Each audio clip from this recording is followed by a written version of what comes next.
Also in Massachusetts, the legislature is acting rapidly on a bill updating what the state can do at a public health emergency.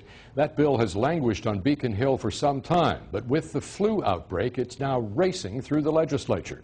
NECN's Josh Brugadier is at the State House in Boston tonight. Josh?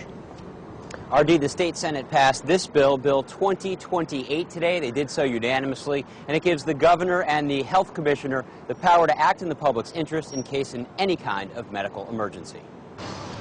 Timing sped up a hearing and ultimately unanimous Senate approval of the Pandemic and Disaster Preparation and Response Bill in Massachusetts.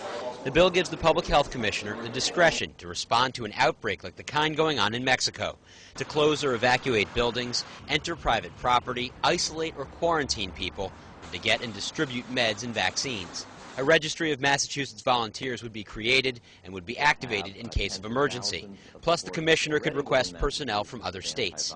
The bill also protects healthcare workers from liability.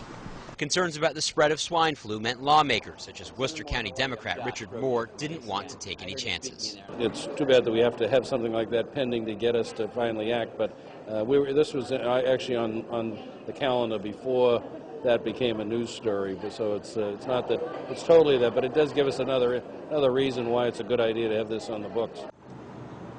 And RD, the bill has actually passed the Senate a couple times the past few years, but has never passed both the Senate and the House. The House is expected to take up the bill sometime this week. Josh, any penalty if you don't follow the emergency declaration rules?